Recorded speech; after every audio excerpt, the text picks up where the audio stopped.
together. Everybody, the man, the gentleman here needs no introduction. He's the one and only Mickey Mehta. And he is India's global holistic guru. He has done so much for wellness that whatever I say is going to be less. Let me just give you a bit brief on what Mickey's all about, which you already know, I'm sure. He has coached everyone from the top politicians to Navy, the Indian Army, the Mumbai Police, Bollywood stars, ex-Miss Indias, and he's authored books like The Shunyam Quotient and Lose Weight, Gain Shape. Now, Mickey has not only done this, I must share something very special with you, that Mickey has just completed 50 years of yoga on the 29th of August. Now, guys, you want to know how old he is? Yes, he's 59. That means he started yoga when he was 9 years old. I mean, that's a bit much, right? You're only kidding me. And Mickey, can you just talk about a little bit about your journey? Journey? Okay, so my journey started at Grant Road when I was born. And it was deep in the dungeons of Grant Road, where there was a small Parsi community nestled there. And it was a red light area of Mumbai. It still is. And it used to be, it is called Playhouse or Falkland Road. And yes. And I was born there in a small Parsi community. And I call that the Harlem of India. Oh my God. And then in 2017, when I spoke at Harvard, the title of my talk was From Harlem to Harvard. Oh my God, that's amazing. That's in short my journey. From Harlem to Harvard. Oh, that's true. I mean, that's fantastic. You've really come a long way. I mean, 59 years and look at you. You still look like 29. Well, it is, you know, age is just a number, a very lowest denomination phrase or adage. I would say one never grows old. When one stops growing, one becomes old. Don't stop growing, guys. Don't stop growing. And don't stop flowing. Don't stop glowing. Get optimized, get energized, get naturalized, get Mickey-mized. Get Mickey-mized. I'm his latest client, by the way, guys. I'm going to be going to him every morning and chilling out with him and, you know, learning kung fu and karate and the works. Okay, Mickey, I want to ask you a question. You know, you are really famous for teaching swimming in 24 hours. I mean, you're even featured in the Limca Book of Records. Now, I've won several trophies when I was a kid, and I was really a good swimmer. I wish I had met you that time because it took me ages to, you know, to learn swimming. How do you do that? What's the science behind teaching someone, swimming in 24 hours? I'm very curious. I'm sure everyone is. So way back in, I think, 1985, 86, when I was in Oman, and I was the health club manager there in the Holiday Inn Hotel. People used to come on their holidays to learn swimming. So that those days it was Thursday, Fridays in Oman. You know, our Saturday, Sundays were there Thursday, Fridays. Absolutely. So they would come there, and I was good at alleviating their fears, phobias, anxieties. And actually, I was not teaching them how to swim. I was teaching them how to be afloat in life. My philosophy was even very clear then, that teach people how to be buoyant. Wow. Upregulate your spirits, upregulate your confidence, upgrade your self-conviction. Yes. And calm yourself, relax yourself. You know, yoga is all about let go and let it be. So in the let go and let it be, one just drops dead in water and one gets afloat. But when you get tight, apprehensive, you drown. So even today, I teach people how to remain afloat in life. Not literally swimming. That's an analogy for life coaching. Now you spoke like a true life coach, Mickey, because this is so inspirational. A lot of people need this, need this pep talk, especially in this time. Another question I want to ask you is that, nowadays, from your point of view, how important do you think is the role of sports in one's life, especially for the youth? Because if you have sport in your life in youth, it shapes you, it shapes many people, the large percentage of the population, to be balanced adults. I personally feel it is one of the best gifts given to a child. So, so do you think it's really of prime importance? In the perspective of recreation, yes. in the perspective of building personalities and characters, it can go some far, you know. Yes. Yes. In the perspective of bringing some confidence in skill sets and talents, maybe yes, so far. But otherwise, to Yes. me, sports don't hold as much as fundamental importance in life as much Yes. yoga does. Yes. Yes. So let me tell you how yoga could help evolution of mankind. Okay. So Lovely. let me give you 4 pillars of fitness, health, wellness, and well-being. The Okay. 4 pillars of fitness, health, wellness, and well-being, which is the ladder of evolution, and which if you climb, you can climb higher than gods, you can rise higher than gods, or you can fall below animals if you don't, if you slip. So yoga has 4 pillars. The first pillar is conserve your breath, preserve your body, become a tortoise. Every exercise principle should be sub-maximal and sub-intensity. So don't work out like an animal, don't eat like an animal, and don't sleep like an animal completely unconscious. You must be awakened. You must be awakened even in your sleep, like the ninja. He is deep in sleep, but if somebody comes with a sword, his hand goes up like this. Like this. Yeah, it goes up like this. Naturally, Correct. because he's awakened. So when somebody asked Buddha, who are you? He said, I'm awakened. So he expressed the philosophy of Advaityam, which means he did not say that I'm a man, I'm a yogi, I'm a Buddha, I'm a human, I'm a soul. When you don't even identify yourself with a soul, you are ephemeral being. And that ephemeral being is the Sakshi Bhav, the Sakshat. The ephemeral being is the witness value, which is non-judgmental, non-aligned, simply centered, and which is perhaps the paribhasha of yoga, swastha, swayam mein astha. Swasth ki paribhasha hai swayam mein astha, which means faith in your own being. So swayam mein sthit, swayam mein upasthit, swayam ki upasthiti, jagruti, bodh, chaitanya bhav, gyan. The ultimate gyan. It is not the gyan of the books. You will have to do unlearning. To learn, to be wise, you have to unlearn. You know, the philosophy of Tao says, empty the cup to refill it again and again. But remain empty. So the mindfulness philosophy of the Westerners is very shallow. It is literally empty the mind and mind the emptiness. Keep your mind empty of the junk and fill it with the light of awareness. And the light of awareness only comes when you don't identify yourself with labels. Advaityam. Also the meaning of swastha is wholeness, holisticism, completeness, integration. And this totality brings about rhythm and flow. And this rhythm and flow comes to rise with your breath. So swas. So everything is a lot of life, good existence. Breath is primary to life. Breath is primary to life. So swast se nikle swara. Swara se bane sura. Sura se nikle sangeet. Or sangeet se hum ho jaye tarangit, which is the bioelectricity. So the biochemistry gives rise to bioelectricity. The rasayan. So the dhatus and the tattvas. So the dhatus are rasa, rakta, mausha, meda, ashti, maja, shukra. Wow. So these dhatus are rasa, means your rasayan. Okay? Rasa, rakta, from which becomes your blood, gets nourished. Mausha, mausha, your muscles. And then meda, asti, maja, shukra, which means your adipose tissue, your fat, your nerves. And shukra is your overall shukra, the energy which gives impetus to life, and which is responsible for this glow and aura. Wonderful.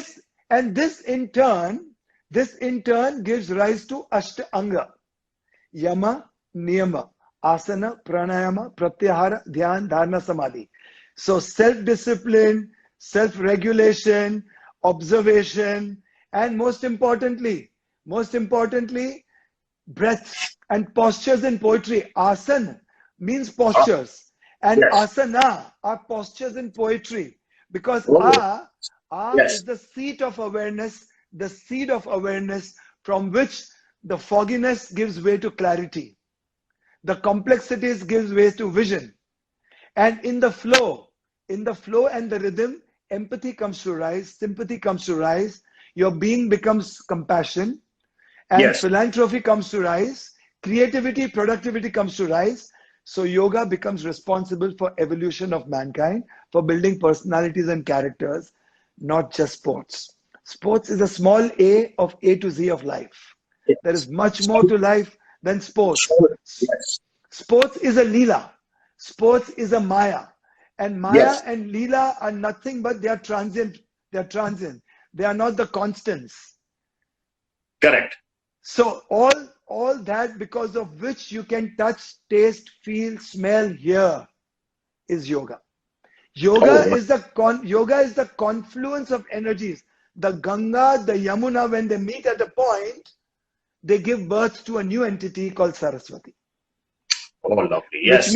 which means the ultimate wisdom of life. And so yoga Ultimate is the wisdom. principle. Yeah, yoga is the principle. Yoga doesn't mean circus of asanas only. Yes. As divinity is a principle, divinity doesn't mean people personified gods. So Yes. Krishna, Christ, Muhammad, Mahadev, they were also human beings. We are also human beings. We can nurture ourselves and become gods. So we Yes. can become as fragrant as flowers. We can become as sweet as fruits. We can deepen our roots, and we can rise as high as a sun, and we can be as radiant as light, and we can be as vibrant as ether, air, earth, And they don't everything call you put the to. holistic guru for nothing. There's some reason they call you global holistic guru. So tell me, So Mickey, yeah, coming back to I have a lot of people who ask me, what's your take on keto? What's your take on intermittent fasting? Uh, what do you have to say about these kind of diets? Because a lot of okay, people are very confused. okay. So now please don't get me wrong, No, not at all. but gymming is todfor Yes, very good. with cacophony of music. Yes, It doesn't bring your homeostasis. It doesn't give you equanimity. So yes, yoga is a jod, gym is a tod. Gym has to yes, break your muscles, tear your yes. muscles for it to grow after 72 hours. Ah, correct. So true. Gymming is for strength. Yoga is for energy, which ever perpetuates, Yes, so true. So which precedes life, which exceeds life. Because the mhm. same energy also carry forwards the memory imprint of life, the imprint of karma in life after life. So if you were to see, students of four playing piano, Uh-huh. a student who's 7 years old, who playing violin and who can compute maths. This is nothing but memory carry forwarded in the current life and accidentally being accessed. But the same memory of eternity could be accessed in yoga. Otherwise, Wonderful. That is so otherwise beautifully could put. That's beautifully put forth. okay. So yoga means chitta vritti nirodha. Chitta, chitta is your mind. Vritti means agitation, calming of the mind. So if on one hand yoga is the confluence of energy, on the other hand yoga is the congruence of your sacred geometry with the Yes, geometry of the cosmos, your circadian rhythm yes, getting unified and synchronized with the universal rhythm. yes, So your humanity gets synchronized with the universality. yes. The circadian rhythm is very important to be in And tandem with the circadian. Yes, with the rhythm of the cosmos. So the yes, second thing is congruence of your sacred geometry with the geometry of the world. The third thing is consonance of your cortex, frontal cortex, okay. connecting with the universe, Yes, with your pineal gland, your command system, with your yes, intention, thought, attention. And the fourth is connecting and resonating, resonance of your limbic brain, your reptilian brain. So Yes. resonating with sympathy, care, empathy, compassion, which is yoga all about, being in flow, being in rhythm, being in harmony, get harmonized, let Yes. negativity get neutralized, get Mickey-ized. Get Mickey Mouse. So I'm going to ask you the my one of the last questions. I know you're busy. No, that's You okay. know, I asked Shweta the same question. Now, yoga is India and India is yoga. What do you feel? You know, I feel really strange when I keep reading about this bear yoga, and you have pet yoga, then you have hot yoga. I mean, what happened to our real yoga? I mean, our yogis brought yoga down, and these people have taken it abroad. I mean, with all due respect to them, they have some fantastic American gurus and foreigners who have really mastered the art. Hats off to them. But all this bear yoga, and I mean, isn't it taking away from the actual essence of yoga? I don't feel very good about it. What about you? Yoga should never have a brand. Lovely. I love It that. should I it should love never have a label, because yoga is the principle of life. beautiful. Our lives are based on the principle of polarities. When matter Yes. is born, when polarities are born, matter is born. Yes. And when there is distance between the matter, space is born. And the Yes. time taken to travel between two different objects, time is born. Yes. So when yoga Absolutely. is born out of polarities, so when polarities are in conflict, they are in disharmony. But when they complement, it is yoga.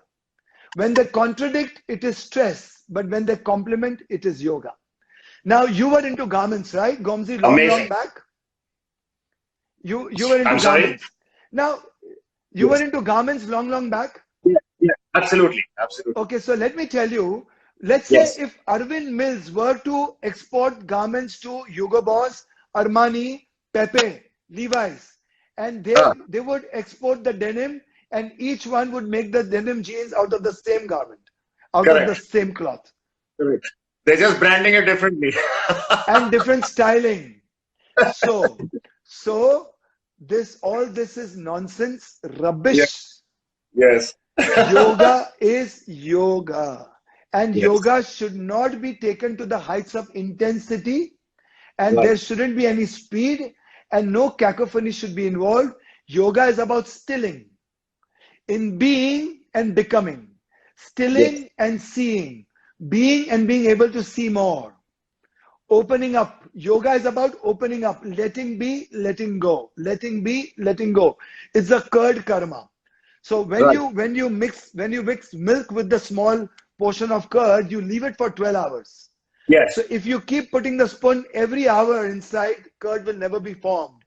So if you Absolutely. want your mind and spirit to be formed and become whole and integrated in yoga, don't keep putting spoons inside by branding it and mutilate it with speed and intensity. This is so good because you know most of our talk has been on yoga, and I think you stress so much on the benefits of yoga and the beauty of yoga, the Yeah. actual essence of yoga.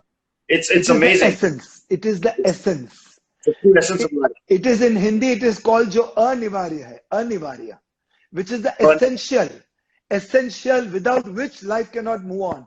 So yoga is fundamental to life. And our Rishi Munis were scientists, they were seers, they were yes, poets, and they were philosophers, four in one. They were four in one. And our Rishi Munis thousands of years back said Bhugol, which means our earth is round.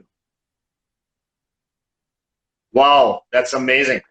And our Rishi Muni says Jagat, Jag jiski koi gati ho. Science never realized before the tools of measurement that the earth is moving around on its own axis. Our Yes, Rishi Munis knew it. They could feel it, they could see it. So yoga gets your five horses, five senses together and makes huh? it a common sense. And that common sense gives you extrasensory perception, multisensory perceptions, intuitions, foresights, and insights. That's amazing, Mickey. This is absolutely fabulous. What you've been sharing with us. I want to ask you on the last question. What pearls of wisdom would you like to impart to today's youth?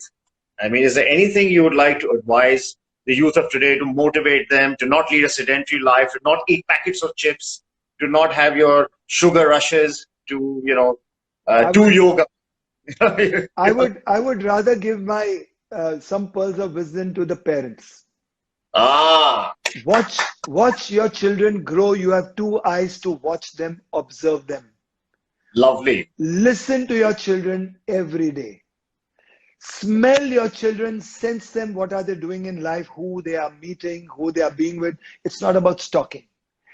Taste your children, what they take in, everything that they consume, taste, whether it is OTT, whether it's food. Peer into their life without stalking, with deep love. And lead your life with example so that they follow you and the rub-off happens. Look at them with love and compassion and they will transform. How lovely is that? Don't deal with a cane. Talk to them, hug them, kiss them, nurture them with so much of love. Give them so much of attention that your deep connect, your deep intimacy and your deep bonding will not appeal them here, but appeal them here. And they will do everything you ask them to do. They will eat out of your palms. Only because you love them so much and they can feel your love. Give them hair-raising experiences. Sing with them, talk to them, laugh with them, take them out in the open, make them hug trees, roll in the grass, smell mud, look at the flight of a bird and wonder. Make them wonder at the fragrance of a flower, make them wonder with the sweetness of the fruits. Make them wonder with how does coconut water so sweet climb up 200 feet? How does butterfly become so beautiful? How being so fragile, it can still fly. So everyone, so Mickey is also a fantastic poet, as we can see. He's a poet, but he knows it. There are many poets who don't know it. So Mickey is a poet, he's an author, he's a holistic guru. He's the whole 9 yards. He's a one-stop shop. So one last thing, yes, Romsey. I've been working with so very many cancer patients, asthmatic patients, paralytic patients, and with divine grace, laws of nature, naturopathy, we've got back dying people, and now they are living for 14, 15 years. Wherever medical science has written them off that not more than 3 months, 4 months, they are living a fulfilled life for 15 years now. So guys, believe in yourself first. Swayam mein sthit, swayam mein upasthit, स्वयं में आस्था, श्वास से बनाए स्वर, स्वर से बनाए सुर, सुर से बनाए संगीत, और संगीत से हो जाए तरंगित, and then you can get energized, maximized, optimized, naturalized, synergized, synchronized, internalized, eternalized, revolutionized, evolutionized, mesmerized, hypnotized, specialized, initialized, negativity neutralized to get Mickey Mouse. Woo! Mickey, it's been a pleasure having you on the show. And I think a lot of people have responded fabulously. I can see the comments. They're loving it. They have really enjoyed what you spoke, especially your pearls of wisdom. And everyone out there, I'm going to get Mr. Mehta back. He can run, but he can't hide, because he's got so much knowledge to share that we're going to keep getting him back whenever he has time and whenever he says yes to us. Thank you so much, everyone, for being online. Yes, always. Thank you.